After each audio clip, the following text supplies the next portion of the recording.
You described it really well. The word I always used for myself was I felt brittle because I felt so rigid of what I had to do that if someone would come up and flick me, that I would just shatter. And Yes. because I just always felt like I had to be on guard doing something that would be in the proctoid way and, blah, blah, blah. And it just brittle was how I felt all the time. And I would come home from anything just exhausted because you're always in a fear response. You were in fight, flight, or freeze. And because of that, you can't live that way and be you can't be of value when you're always in a fear response. And that's how I was for the first 15 years of my career at P&G.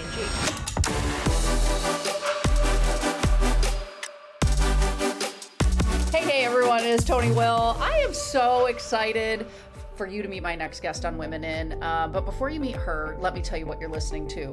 Women In is a podcast that celebrates women from all walks of life and the people who uplift them. Each episode features incredible voices from my world, sharing stories that spark inspiration, challenge the status quo, and remind us that empowering women empowers everyone. This is a bold, curious, and uncensored space where disruption is welcome, forward thinking is encouraged, and change is the goal. I'm passionate about breaking down barriers, not just for us, but for the next generation.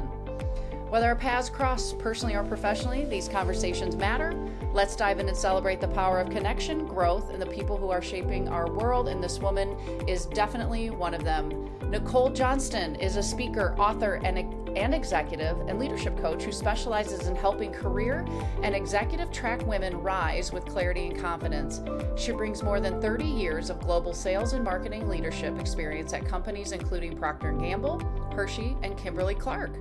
As founder and president of, I didn't ask you how to pronounce this, is it Affinate Power LLC?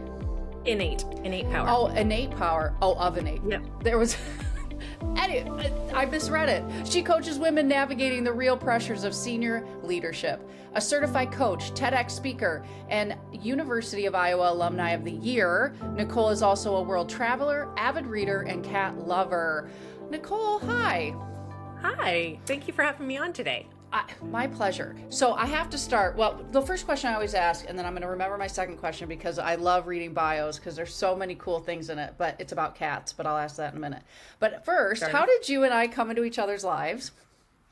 So you and I came into each other's lives through some friends of friends who said, you two need to meet each other because you both are going to get along great. And so our people kind of talked, and this is how it came together. Yeah, and we do have a ton in common. We were going, as we were just talking offline, I'm like, we got to hit record because all this great stuff we're talking about, we're very aligned.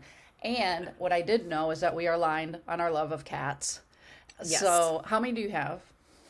Well, so right now, technically, I don't have any. However, where I live, there is a feral cat colony, and there's 11 that I take care of every day. Oh, tell me more about that. So what do? Do you go feed them or pet them? Or? I feed them. I make sure that they're all doing okay. They've all been fixed. They've all, they have their happy little lives, but I give them food and water. And if any of them are looking ill, I make sure that they get handled on that. But it's just, I walk outside and I say babies, and then all the cats come and running and people are like, oh. That is so cool. And no one tries to take them in and bring them into their home. They know No, these guys are here for vermin control. So while I feed them in the morning, all the rest of their food comes from making sure that no rats or mice get around anywhere. Oh gosh, I love that.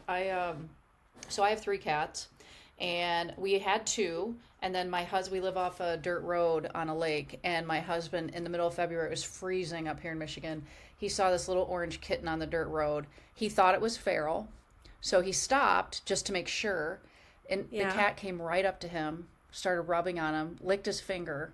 So Josh brought him home, put him in our pole barn. I'm out of town traveling. Anyways, this cat made it into our home pretty quick after he went to the vet and found out he wasn't anyone's. His ear was clipped because he was already, he's like what do they call that? The cat distribution system or something? Oh, 100%, yes. Yes. And Bob Will was born into the Will clan. So... Oh, that's amazing. Yes. Happy little fur baby. He is, and he's a hellion. But I've always... he's an orangey. It's kind of the rule. Oh, I've always loved cats. And were you like that as a kid, too?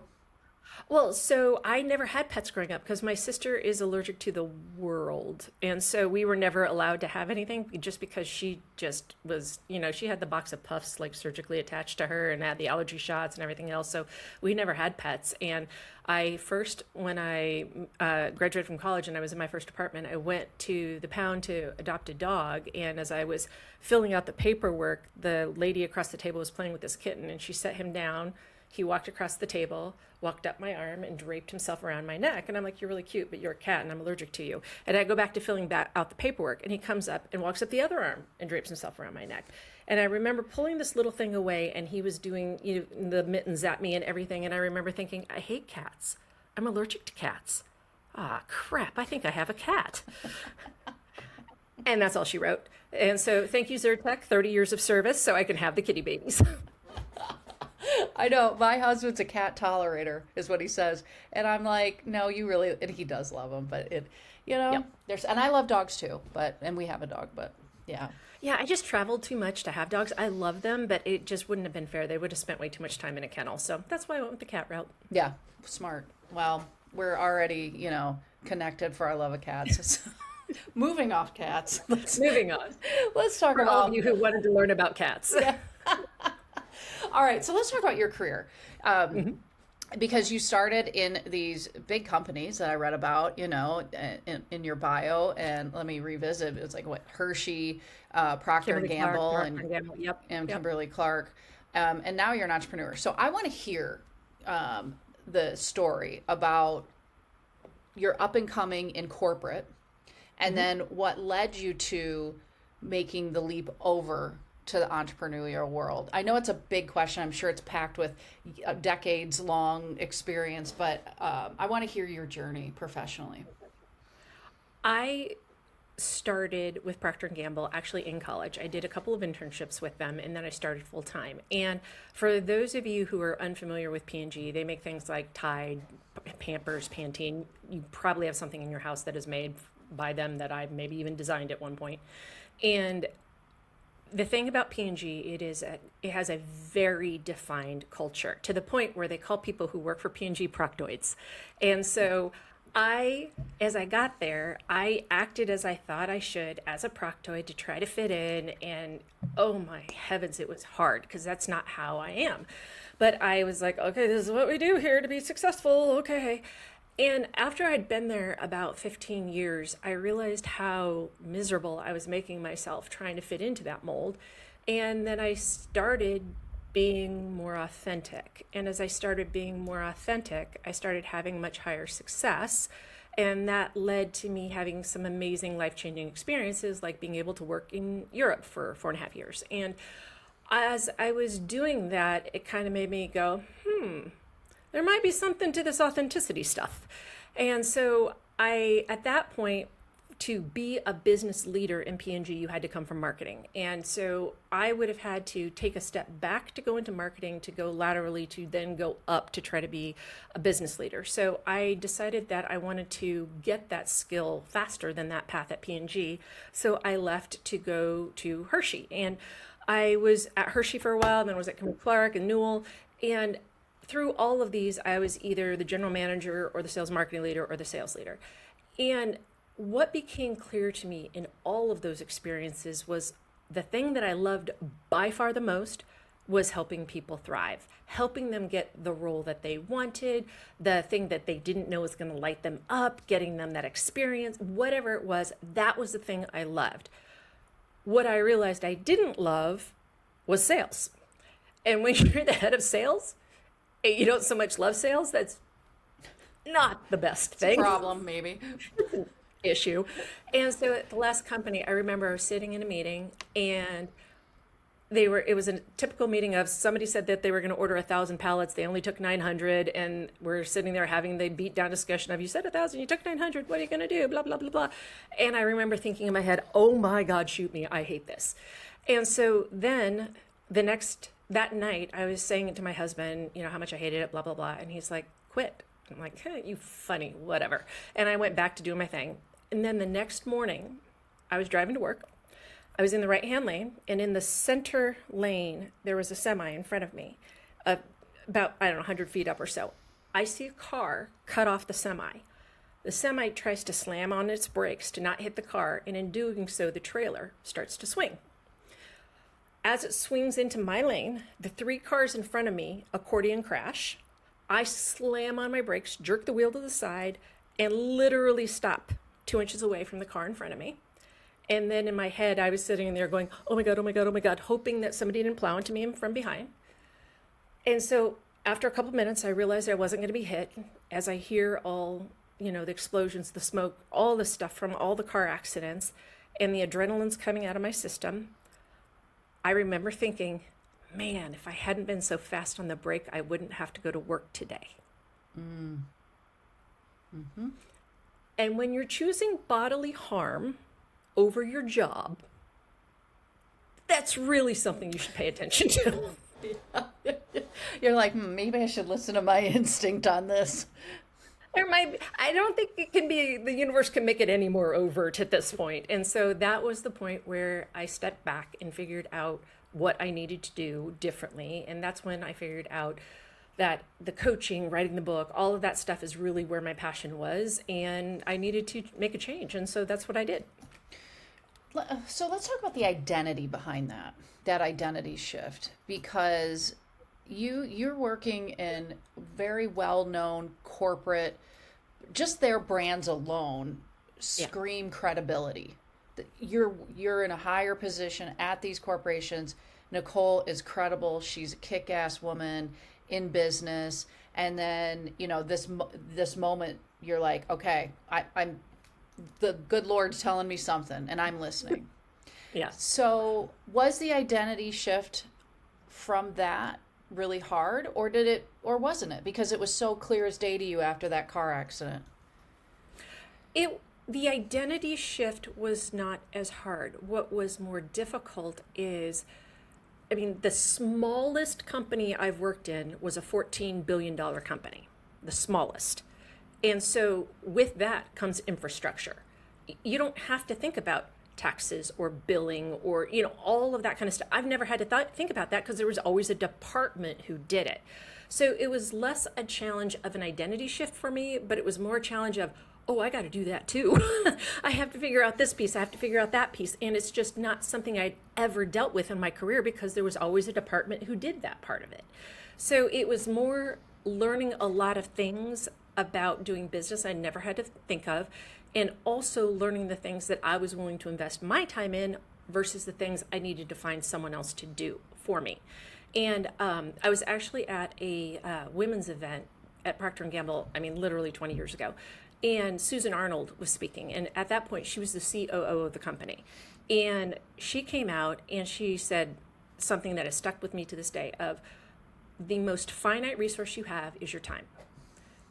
That is in service to everything. And you have to decide where you add value. I kill plants. I do not add any value to my gardening and back doors. I hate cleaning. I do not add any value to cleaning my house. Therefore, I pay people to do both of those. Now, I recognize as a COO of Procter & Gamble, she has a little bit more disposable income than the average human, but the intent is still there. She said, do I add value going to my kids' parent-teacher conferences? Absolutely. Do I add value going to my kids' doctor's appointments? Absolutely. And so she says, even in her incredibly busy corporate role, if she does not add value, she does not do it. And that to me was okay, I'm learning I have to do all this stuff, but what do I have to do? And what do I have to outsource and get some help on? And that was the bigger part for me than the identity piece, because all of the skills and knowledge and everything I built in the 30 years working in corporate America, I'm bringing with me. It's just packaged differently. So that wasn't that hard of a shift for me. So yeah, I love it. It's so true. The greatest equalizer, time. No matter what salary you make, where you live, what you do, we all have the same amount of time in the day. Yep. And I too outsource a lot of things. I call it going to the experts. Like I do not grocery shop. I have Hungry Root delivered. Like I have someone come clean the house. For my business, all my efforts on my coaching business and all that, I have a marketing person do all my branding. and all these things. Like she built my website. I'm not. This is before AI and all that. So, you know, sage wisdom in that. Like it is, if you can really step back and say, how much time would I spend on cleaning the house, going grocery shopping, trying to build a website? Is my time more valuable spent where I'm more effective, and let someone who's an expert in this space do it better than me? Yeah, and if you love to build websites and you want to build your own, rock on. Yes. Absolutely, do it. But don't do it just because you feel you have to or you should, because women are great at shoulding all over themselves. Yeah. And instead of giving ourselves permission to go to the expert, to go to someone who can do it in a tenth of the time and make it look 5 times as nice. You said something really interesting to me, and I want to dive into this about authenticity and talking about like the first 15 years of your career being what was that, a Proctoid. Proctoid. And I can picture that version, that person, not being their authentic self. You know, maybe corporate lingo. I can picture how they're dressed. I can picture everything being very tight in the sense of what we're talking about, what we're saying, not having a ton of personality. Is that kind of how you felt? Am I describing that right? And if not, please correct me. And how did you break out of that and become authentic? Because I see this a lot, and I think, oh man, loosen up, like just be you. Like I want to shake these women and say, just be you. So Yeah. what do you think? And what brought the change was actually a pretty amazing boss that I had. He and I were out walking stores. And when you're in consumer products, you always go to stores to check how your products look, how they are on shelf, do you have your share of shelf, you know, all that kind of stuff. And he and I were out walking stores. And I'm deaf in my left ear, which you would not know looking at me. But whenever I'm out walking with people, I will always shift so I can have them on my hearing side. And it's just what I do. And I don't even think about it because it's just so natural after my whole life of doing it. And we were in the middle of the store. He stops. He's like, okay, why are we dancing? And I said, what? He's like, you're always, you're like going circles around me. What's going on? I said, oh, I'm deaf in one ear. So I shift on this side so I can hear you. And he's like, oh. He said, well, I haven't been doing very well then in speaking to you because I'm talking to you while I'm looking away. I said, yeah, that's why I'm kind of dancing around to try to hear you. And he said, well, if you'd told me, I would have made a better effort. And I said, oh, I mean, I was literally a gaping fish because this is someone who is like 2 to 3 levels higher than me in the organization, expressing how he should respond to an employee with a very basic thing that I had yet before never had that experience in P&G. And I was like, oh, okay. Well, yeah, so I'm deaf in my left ear, so I will always be on the side of you. And I made the joke that left-handed people and I fight for table space because we always do. And they say they're left-handed and I'd say I'm right-eared, and we move on and then we move forward. And so he kind of cracked open the door on me being me. And so then at a meeting, you know, I was saying something and I was being the little brittle proctoid self. And he's like, all right, tell me what you really think. All right, this sucks. And here's why. And he's like, thank you. And then that brought, you know, an avalanche of other people going, oh my God, this is awful. And we had a whole different conversation because that level of brittle politeness went away. And so he encouraged me to not be that facade and instead be me and watch what would happen. And the amount of learning I had while reporting to him, thank you, Gary, was massive because he helped me be me. And that played into my next role. And my boss there, thank you, Kristen, love you, also helped me be me. And they helped me continue to be valued for not only what I brought, but how I did it. And up until that point, I always had so much feedback about me not being the right proctoid type because it wasn't me. But once they both helped me shift to actually being me, I had much better results. Why do you think it is that women feel like we need to, the analogy I often use, or the image is the Instagram highlight reel. Why do we feel this pressure to be that? It's how girls are socialized. Girls are socialized to be perfect. That's how you get the gold stars. That's how, oh, we're going to set the little mouthy one next to you because you're well behaved and you'll help control him. Girls are socialized for perfection. And so that socialization continues all the way through life. But that's why when girls start getting their period, when it is, that puberty starts to hit, they drop out of STEM in droves. They drop out of sports in droves. They drop out of the things that they can no longer be perfect at. And instead, they shrink themselves to fit the areas where they think they can still get the gold stars. Because again, girls are socialized to be perfect, boys are socialized to try. And so that's okay if boys fail, because they're going to try again. If girls fail, I'm so disappointed in you. You didn't do what you normally do.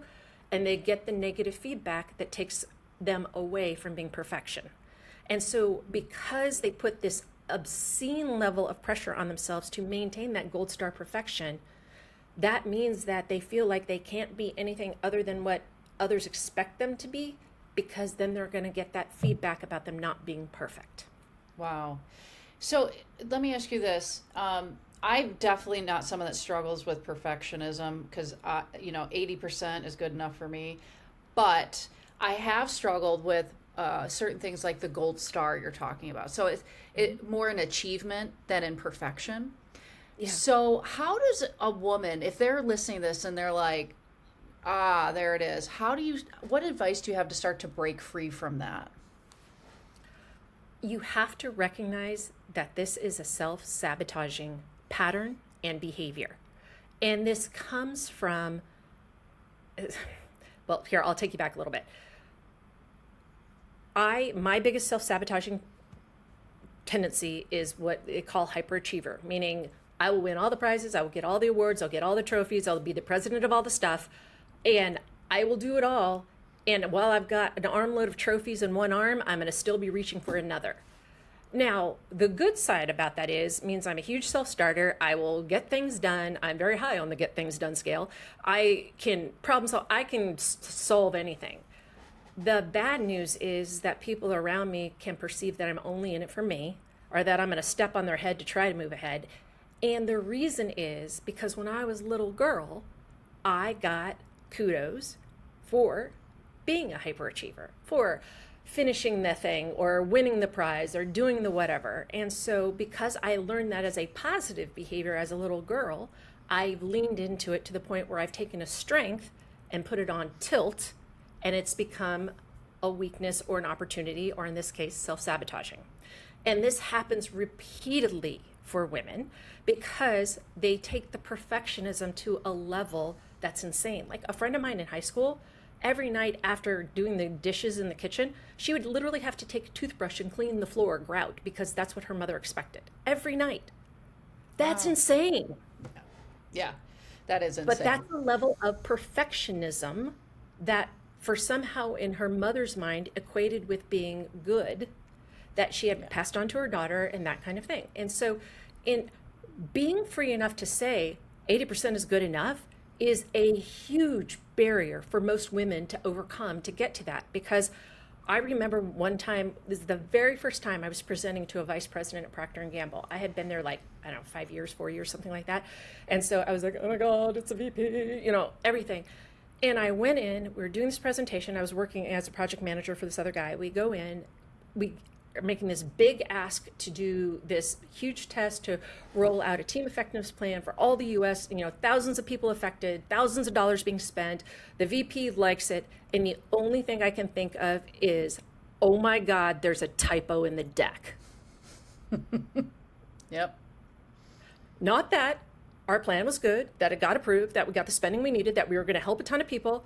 All I could think was, I had a typo. That is not healthy. How would you have, now, this version of you, how would you have handled that when you saw the typo now? Now I would make a joke out of it. Yes. That's what I would do. I'd be like, there, I couldn't have this be too good, so I had to put a typo in for you. Exactly. Okay. Yeah. That's exactly what I would have done. Just make a joke about it. And that's the thing. Mistakes, no matter how small or how big, they're learning opportunities, and they don't define who we are. No, and I don't understand why beating people up on stuff like that is how some people think that's what leadership is. And it's not. Always take the learning for something for sure, but there's absolutely no need to beat people up when they already know something was wrong. Right. It's just pouring salt into the wound. It does no value. Yeah, how I kind of look at that is like, if someone makes mistakes or a mistake, me, you, whoever, and we're like, okay, lesson learned, like it sucks because it stings. But if I do it again or someone that works for me does it again, then I'm starting to think, okay, is there something up? And then by the third time, I'm like, okay, there's something off. Like, Yeah, that's when we're doing is a skill, hill, or will. Let's figure out what's the pattern behind here and address it. But yeah, it just, I was speaking not that long ago, and the person who did my intro just slaughtered it. I mean, it was so wrong. My name was wrong. My company name. I mean, everything was wrong. like what I did. And no, no, no, no, no, no, no, no, no, no, no. I mean, like, if they could have thought like I was a leprechaun walking out on stage. By the way, I mean, it was wrong. And so afterwards, she came up to me, and there was tears in her eye, and I'm like, stop. What did you learn from this? She's like, I learned I needed to practice more. I'm like, great, you got it then. She's like, but I'm like, you don't need to apologize to me. There's literally nothing that you need to say. If you feel bad about it, don't worry about it. All I want you to do is take the learning out of this so you know what you're going to do next time. And she just looked at me and she's like, that's it? I'm like, that's it. Yeah. I mean, what value is it to kick her when she already feels bad? I mean, none. No. None. Especially when someone is so self-aware. Now, if this person were like double birding you and being like, and just being a giant a-hole, that would be totally different. I have to ask, the saboteurs from Positive Intelligence, correct? Yep. Okay. Yep. I love that book. I often use his Shiraz assessment with clients that I'm coaching because it's free. And are you certified in his program? I am. Okay. Awesome. Yep. So you'll be interested to know that my number one saboteur is controller. So yeah, I'm working on shrinking that, but Well, it's fascinating because I've done the saboteur assessment with so many different people. And for those of you who don't know, the saboteur assessment helps you identify which of your childhood strengths you turn into overuse, which becomes saboteurs. And it identifies there's 9 different ones, and it helps you understand what it is and the underlying pieces of it.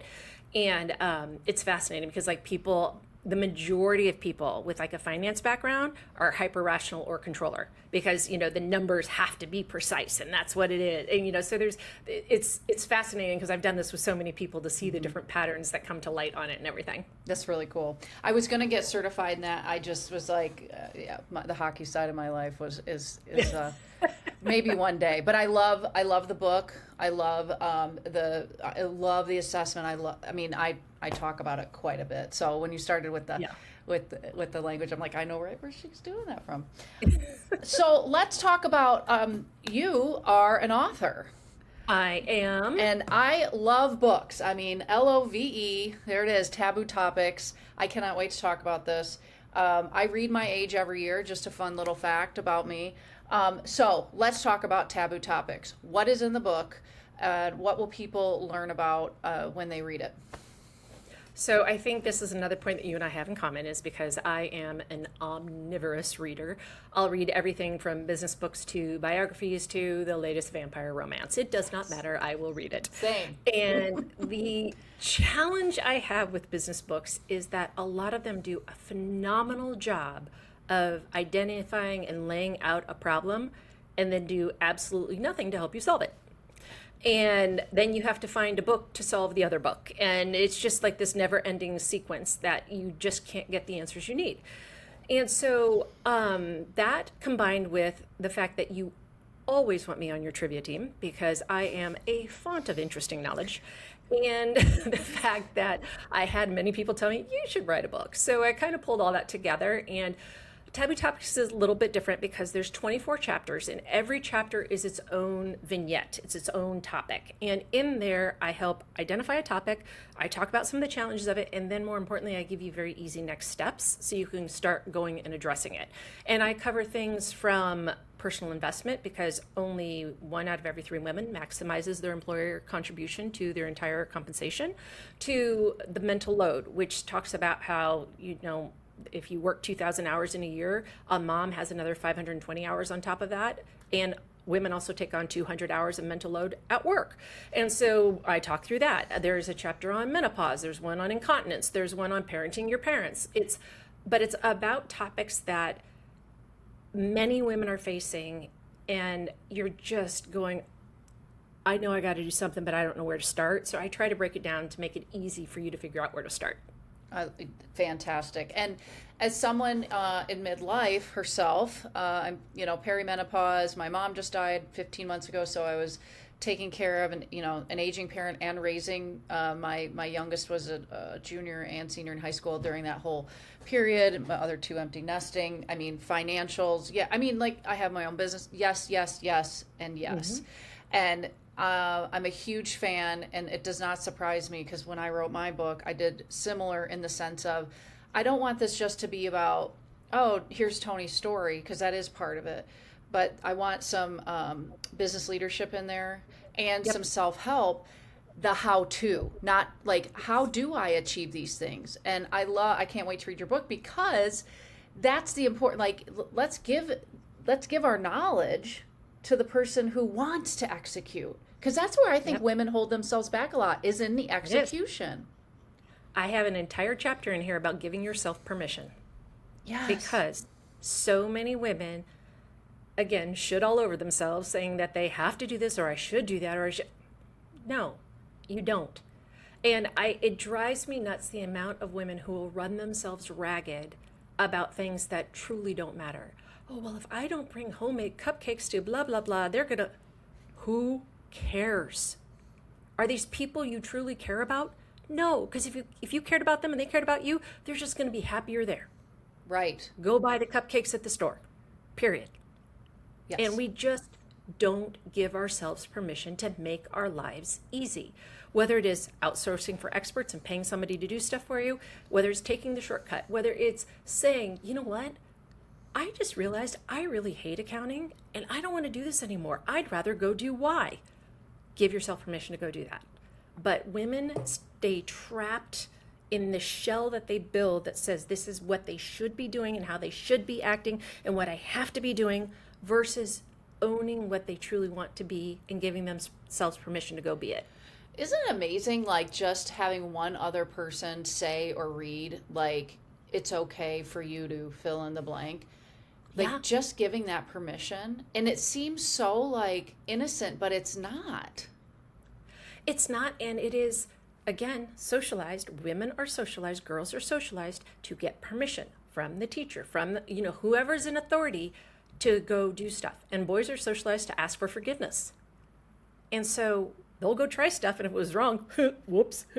Yeah. Girls are like, oh my God, I didn't know. And then they beat themselves up ad nauseum. Instead of just saying, whoops, learn from that one, won't be doing that again. We have to give ourselves permission to be human. When you gave yourself permission to leave your job and start your business, what was one of the first things you did? Because there's a lot of women that have an idea and they're afraid to launch it, or they're overwhelmed at the process of doing that. And I know a lot of amazing women that want to do what you and I are doing, but in their own way. So what would you say is an easy-ish first step, or what did you do? The first thing I did was gave myself a break. I took 2 months off, and I read so many books that had vampires or werewolves or witches, or my sister refers to them as witchy poo books. I think I read about 30 in 2 months, because that's all I wanted to do, and that was literally all I could handle. I did that and I worked out. That was it, because I just needed to kind of shed the corporate skin before I took on the next project, and I needed to be able to calm down the noise that was all around me from, oh my God, you just left what you spent the last 30 years building. And I had to get away from that and recognize I was okay before I started moving on to my next endeavor. Yeah, was reading the way you block that noise out? Because Yes. it could be really tempting to succumb to that talk track. Yeah, it was, and I'm not saying it was perfect, and I'm not saying I did it. I mean, did I panic a couple times and apply for a couple jobs and then go, what am I doing? Yes, I did. But each time I started to spin up, I would just find some new great book and I would sit back down and pet my cats and realize it's going to be okay. You have time. Let's figure this out, and just be kind to yourself, because at that point I hadn't been being very kind to myself. And so by giving myself space to start working out again, to pay attention to what I was eating, to pay attention to what I was feeling and what I was thinking, and really responding to all of that versus just always having to do like I was before, it just took down the level of frenetic energy that I had, and it made it much more possible for me to just think and really be clear about what I wanted to do and what mattered to me. Let's talk about the financial side, because clearly you're not afraid to hit that head on. It's in your book, Taboo Topics, everyone. I'm going to say it again because that's what we do when we publish books. We want people to buy them and read them. So And then leave reviews. and leave reviews, which I will do for Nicole. And you can review mine once it's published in August. But the financial end of this, how and I'm not asking for numbers here, but you were at a very high level in all these big corporate jobs. So financially, the fear in that, did you get to where you were in terms of earnings, revenue, all of that? And I guess tell me more about that side of it, the money side, the side that's scary for women. Yeah. So for me, it was, after again, the noise had quieted, so I could actually have coherent thoughts that were not, pinging back to market share and how the product launch went and all the other stuff. I thought about what mattered. And so for me, recognizing where I came from, one of the most important things for me was branding. Unfortunately, when you have a name like Nicole Johnston, you share it with umpteen thousand other people. So I couldn't use my name as my brand. And so I needed to figure out my branding. So I started, and I worked with a woman who is a branding expert in the space. Like, she worked for Landor, one of the biggest ad agencies in the world, for years before she went off on her own. And I've known her for years, and she's just phenomenal at branding. So and for branding, a lot of people think that means creating a logo. That's actually the last thing in a branding journey. Branding is really talking about who you are, what you represent, what you don't represent, what you want, what you don't, and really identifying all the thinking behind that. And that was a journey that Tessa took me on that took us like 3 to 4 months to figure all of that out. But at the end of it, she's like, so this is what it feels like you want. And we went through, and I'm like, you are right. That is what I want. And that's what I want to be known for. And that's what I want to stand for. And so for me, it was really important to start there. Now, again, recognizing where I came from, which is powerful brands that I worked for a very long time, that was the natural starting point. And so once I had that, then it came to the point of, building your website, understanding what your content is, and working on all those kinds of things. I will tell you that there are many, many people in this space perfectly willing to take your money and tell you that they're going to help you that will not. So do your due diligence and really make sure anybody that you're going to partner with can actually give you value, because there's many, many, many, many people out there who won't. And so then be very choiceful on what you want to learn and from whom you want to learn it. And so, like, for example, in getting certified for coaching, there's a ton of university classes out there where they'll certify you for coaching in a weekend for $20,000. And I'm like, how am I going to learn everything about being a coach in a weekend and pay that much? That doesn't connect for me. And maybe for other people it works, but for me, that was not what I needed. I needed more episodic learning and interaction and those kinds of things. So I wanted to find a program that would help me that way. And so it was really just paying attention to what I actually wanted, what would work for me, and then being very choiceful about where I invested. Yeah, it's very great advice.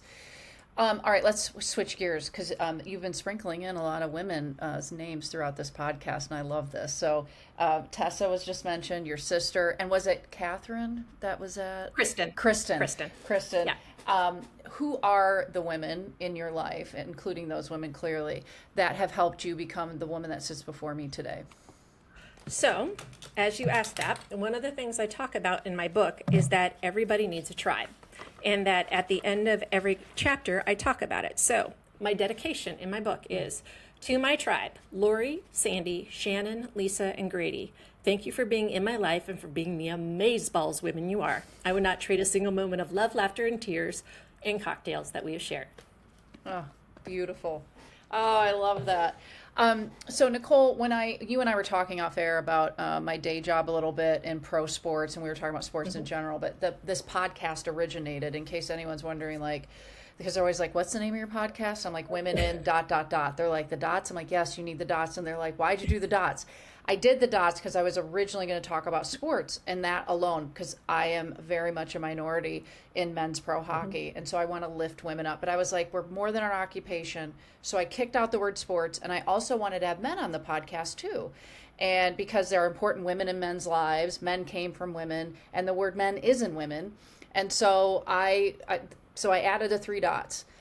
But when I do have women on the podcast, I want to know how women, you specifically, Nicole, would fill in those dots for you. So women in what?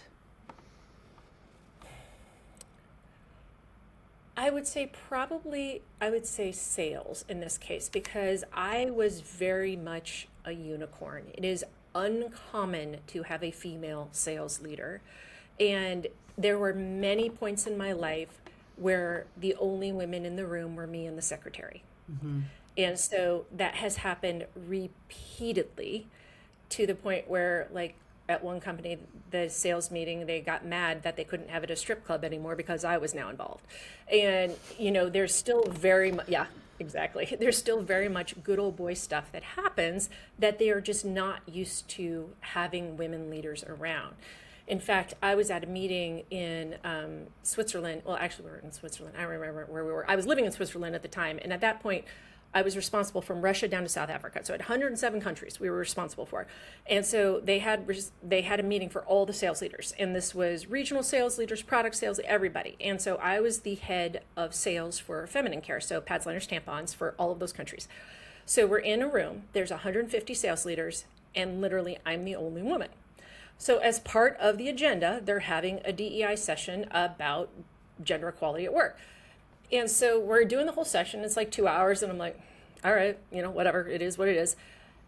And my boss stood up, turned around, and he's like, okay, I'm sorry, but holy shit, look at this room. And people are like, what? Because your boss normally doesn't stand up and say that. And he's like, look at this room. And people are like, what's he talking about? And so off of the front table, he literally picked up the flowers off the front table, and I was in the back, and he's walking all the way to the back and says, I'm going to give the flowers to the woman in the room, the woman. Bravo. And hands them to me. And people were suddenly like, oh, I guess there is only one woman in here. And you could just see people being like, I don't know what to do right now. Mm-hmm. Yep. Wow. Is this Gary? No, his name's Chema, actually, and he was married to an amazing still is married to an amazing kick-ass woman who also worked for P&G, and they were in different divisions. But no, his name is Chema. He's from Spain, and he was wonderful as well. Yeah, I applaud that. So it's interesting because I, being a business owner myself, when I started my coaching business, it was specific to helping people reduce or remove alcohol from their lives, because I quit drinking almost 6 years ago. And congratulations. Thank you. Yeah, and so I'm in this thought leader collaborative. I did a keynote this past weekend, and I'm in this thought leader collaborative, and they were like, what are we missing in this space? And we're all sitting in a circle, and all of us that are influencers or authors or, all the things we're doing in this space, podcasters. And I said, look around the circle. It's all white women. all white women. And I said, and I bring this up as a white woman because the majority of my life is spent as a minority in these rooms that I'm a leader in, which I'm very proud of. But I can tell you, when you're the only one in the room, it's lonely. So I'd like, and actually there was one guy there in that circle because his wife is one of these leaders. And I said, and I looked at him and I said, it's not often, Chris, that you're a white man and you're sitting here right now as a minority. And he goes, you're right. And everyone was like, it was this moment. And I'm like, we can do better. We can do better. And it's just such a powerful reminder of those allies that are out there that are willing to speak up. And he is a great, what was his name again? Chema. Bravo. Yep. Okay. And on that, I would add one other thing for people when they're trying to figure out how to be an ally. Pay attention to how someone introduces themselves because the order of the words they use matters. And the first word they use is the word that they have the most issues with. Meaning, if they, for example, say, I am a gay black man, they're saying they have a bigger struggle with being gay than they do with being black. And if they say, I'm a black gay man, they say they're having more troubles being black than they do with being gay. And so if you are trying to support someone, pay attention to the order of the words because it will help you key in about where you can best be an ally for them. Wow. That is, thank you for that. I have not learned that. Now I just learned something new. And thank you. And it's, once it's pointed out to you, you're like, oh my gosh, that makes all the sense in the world. But it takes, someone had to point it out to me too. So yeah, but now I really pay attention to that, to anybody I listen to, because it really matters, that order, and it tells me how to support them better. Thank you for that. That is, I'm going to be like, oh, Nicole taught me that, and I will pass the wisdom on. All right, one fun question before we wrap this up. You travel a lot, and there's a great debate out there. I don't know if you know this or not, but there is. Are you the type of person that will check a bag, or are you carry-on only and you will make a carry-on work? It depends. And here's what I mean. 95% of the time, it's carry on or die. But if I'm going on a cruise, if I am bringing Christmas presents, if I, whatever, something like that, there are the exceptions, but 95% of the time, it's carry on or die. Same. I'm allergic to checking bags. Yeah, when I first started working, I checked a bag and it didn't arrive, and I had a week long where I got to go to training, and the only option, because it was downtown Cincinnati at the time, that I could buy clothes at was Saks Fifth Avenue. I was not making enough money to shop at Saks Fifth Avenue. Fair. And so I had the exact same black heels, black pants, and shirt on the entire week because that was literally all I could afford. And so I said, never again will this happen to me. What a great story. We're laughing now, but back then it probably wasn't funny. Oh, I'm like, the shoes are $200? What? Oh, I can only imagine. This is literally 30 years ago. I was like, ugh. You probably wore the hell out of those shoes though, not just Those that shoes week. were resold like 5 times. Yeah, Yes. Yeah. Oh my God. This was so much fun, Nicole. Yeah, we definitely are aligned in a lot of ways. Congratulations on your book, Taboo Topics. Where can people connect with you, and where can they buy your book? So you can buy my book wherever books are sold. The company that I work with, Book Launchers, has got me up everywhere. So they are in a fantastic place. But the easiest way probably would be going to my website, which is www.innate-power.com. So innate-power.com. There is a tab for Taboo Topics that is a master link that'll take you everywhere you need to go to be able to buy the book. And it's available in ebook, paperback, hardback, and audiobook. So any way you take your books, you can get them. Did you record the audiobook yourself? I did not. I made the choice not to because a recording artist gets about 1 hour of usable story out of every hour and a half they record. And if you're not a professional, you get 1 hour out of every 6 hours. And I'm like, oh, I don't want to read my book for 60 hours. Oh, God, I'm in the middle of mine right now. Anyways.